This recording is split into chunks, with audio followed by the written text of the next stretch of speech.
तुम्हाला जर त्याच फ्लेवरच्या भाज्या खाऊन कंटाळा आला असेल, तर वाटाण्याची आणि बटाट्याची म्हणजे मटार आणि बटाट्याची भाजी जी आहे, ती अगदी वेगळ्या फ्लेवरमध्ये केलेली आहे, म्हणजे हिरव्या वाटणाची केलेली आहे.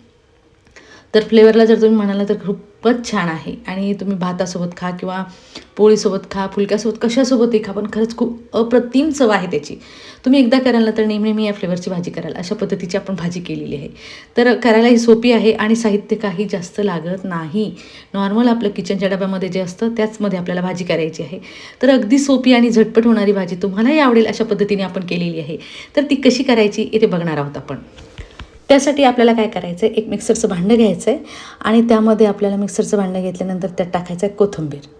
म्हणजे छोटं भांडं घ्यायचं, त्यात कोथिंबीर टाकायचं आहे. कोथिंबीर टाकला की 8 ते 10 लसूण पाकळ्या टाकायच्या आहे आणि 5 ते 6 हिरव्या मिरच्या टाकल्यात आपण हिरव्या वाटणाची करणार आहोत ना, खरंच खूप छान फ्लेवर येतो त्याने. आणि आल्याचा चांगला 1 इंच तुकडा टाकायचा आहे. याचं आपल्याला पाणी घालून वाटण करून घ्यायचं आहे, नुसतं नाही, पाणी घालून याचं वाटण करून घ्यायचं आहे. तर थोडं साबडधोबड काढून घेतलं आहे आणि नंतर पाणी घालायचं आणि पेस्ट करून घ्यायची आहे. म्हणजे आपला मसाला समजलं तरी चालेल. तर आपण इथे त्याची पेस्ट करून घेतलेली आहे, तुम्ही बघू शकता पाणी टाकून. तर अगदी व्यवस्थित स्मूथ अशी पेस्ट आपली तयार झालेली आहे. थोडीशी जाडसर राहिली तरी चालेल, असं काही प्रॉब्लेम नाही, पण बारीक करून घेतली तर छानच. तर ही झाली आपली मसाल्याची पेस्ट तयार करून, म्हणजे हिरव्या वाटणाची तयारी. तर हिरव्या वाटणाची तयारी झाल्यानंतर ठेवायचं आहे आपल्याला हे बाजूला, म्हणजे ही पेस्ट जी आहे ती बाजूला ठेवायची आणि नंतर घ्यायची आपल्याला एक कढई. कढईमध्ये चांगलं 1 ते 1.5 चमचा तेल घालायचं आहे आपल्याला. तर 1.5 चमचा तेल घातल्यानंतर घालायची अर्धा चमचा मोहरी त्यामध्ये. मोहरी तडतडली की लगेचच आपल्याला त्यामध्ये घालायचा आहे कांदा. जिरं काही घालायचं नाही आपल्याला, फक्त मोहरी घालायची आहे आणि कांदा घालायचा. बारीक चिरून घेतलेला कांदा घातला आहे मी. एक मिडियम आकारचा कांदा घ्यायचा आहे, तो घालायचा आहे आणि कांदा चांगला ट्रान्सपरंट होईपर्यंत आपल्याला फ्राय करून घ्यायचा आहे. जो कांदा जोपर्यंत ट्रान्सपरंट फ्राय होत नाही, म्हणजे चांगला ब्राऊन नाही करायचा, पण ट्रान्सपरंट म्हणजे थोडासा तळला गेला, हलका झाला की त्या स्टेजवरती आपल्याला बाकीचं साहित्य टाकता येईल. तर कांदा आपला चांगला ट्रान्सपरंट झाल्यानंतर मी घातले इथे कढीपत्त्याची 4 ते 5 पाने, म्हणजे 7-8 ते पाणी घालायचं आहे. नंतर घालायचं थोडासा हिंग, म्हणजे अर्धा चमचा हिंग घालायचा आहे त्यामध्ये. हिंग टाकला की आपल्याला लगेच घालायची त्यामध्ये हळद. हळद टाकून झाली की आपले बटाट्याचे काप करून घेतलेत मी चांगले. 3 बटाटे हे मिडियम आकाराचे ते घेतलेत मी. त्याची साल काढून घेतली, स्वच्छ पाण्याने धुवून घेतलेत, कापून घेतलेत आणि ज्या बटाट्याच्या काप करून घेतलेल्या फोडी आहेत त्या चांगल्या आपल्याला हिंग आणि हळदी आणि कढीपत्त्यामध्ये फ्राय करून घ्यायचं आहे. तुम्ही म्हणाल फ्राय, तुम्ही ज्यावेळेस त्यामध्ये कढीपत्ता, हिंग आणि हळद टाकताना त्याचा फ्लेवर इतका छान येतो. म्हणजे तुम्हाला जर वाटलं लहान मुलांना जर करायची असली तर तुम्ही या टाईपची करू शकता. तर बटाटे चांगले गाळ होस तर शिजू द्यायचेत आणि मग लहान मुलांनासुद्धा बिना तिखटाची तुम्ही भाजी खाऊ घालू शकता. अशा पद्धतीची आपल्याला ही हिंगातली आणि हळदीतली भाजी करता येईल. तर चांगले फ्राय करून घेतलेत मी, चांगले 3 ते 4 मिनटं फ्राय करून घ्यायचे. नंतर घालायचे हिरवे मटार त्यामध्ये, म्हणजे वाटाणे.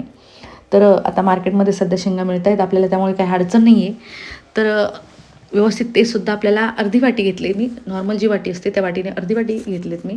ते चांगले फ्राय करून घ्यायचे आणि चवीनुसार भाजीच्या आकाराने आपल्याला त्यामध्ये मीठ घालून घ्यायचं आहे. म्हणजे काय होईल, आपण ज्यावेळेस बटाटे आणि वाटाणे फ्राय करून घेतो ना, त्यावेळेस मीठ घातलं ना, तो मिठाचा फ्लेवर, मिठाची जी चव आहे ती त्यामध्ये उतरते, म्हणजे अळणी लागत नाही रस्स्यामध्ये, ग्रेव्हीमध्ये आपल्याला ते. नंतर घालायचं अर्धा चमचा लाल मिर्च पावडर, अर्धा चमचा धणे पावडर घालायची आहे आणि व्यवस्थित आपल्याला एकदा चांगले फ्राय करून घ्यायचे. जे मसाले आपण घातलेत नंतरचे ते चांगले फ्राय करून घ्यायचे. आणि हे जोपर्यंत बटाटे हलके लागत नाही कढईमध्ये तोपर्यंत फ्राय करायचे, म्हणजे छान फ्लेवर येतो त्याचा. जे आतमध्ये आपण कढीपत्त्याचा आणि हिंगाचा फ्लेवर टाकलेला आहे तो खूप छान लागतो या भाजीला. तर हे झालं आहे हलके होईपर्यंत आपलं फ्राय करून, म्हणजे व्यवस्थित आपलं फ्राय करून झालेलं आहे. तर आपल्याला त्यामध्ये घालायचं आहे आपलं हिरवं वाटण. आपण जे वाटण करून घेतलं आहे ना ते घालायचं आहे. म्हणजे काय होईल, आपल्याला वाटण जास्त फ्राय करायचं नाही आहे. तर अगोदर बटाटे चांगले आपले 30% शिजून झालेले आहेत, वाटाणेसुद्धा मऊ झालेत आणि आपलं पूर्ण वाटण घालून घेतल्यानंतर आपल्याला एकसारखं त्याला फ्राय करून घ्यायचं आहे.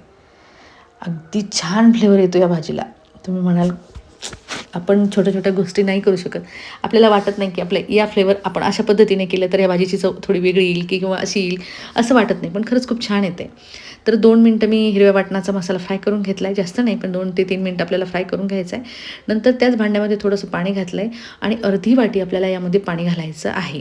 आणि हो, तुम्हाला जर वाटलं थोडीशी भातात मिक्स करून खायची, तुम्हाला भातासोबतच खायची किंवा आता कंटाळा आला आहे पोळ्या टाकायचा, जर भातात मिक्स करून खायची तर चांगलं अर्धा ग्लास पाऊण ग्लास पाणी घालायचं, गरम करून घाला पाणी घालायचं आहे आणि मंद आचेवर शिजू द्यायची आणि गरमागरम तुम्ही भाजी खायला घेऊ शकता, मस्त लागेल.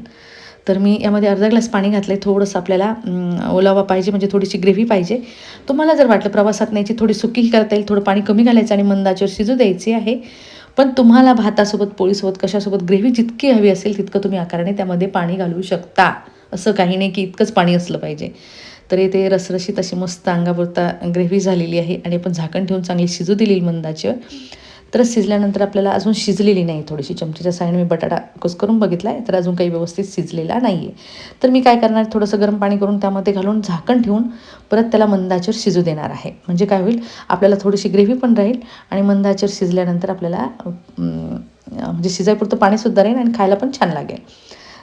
तर आता एकदम मिक्स करून घ्यायचे आणि बटाटा आपल्याला चेक करून घ्यायचं आहे शिजलं आहे की नाही. मला तरी वाटतं आता बटाटा शिजलेलंच असेल, कारण भरपूर वेळ झाला. हां, आता बटाटा आपलं ऑलरेडी शिजलेलं आहे.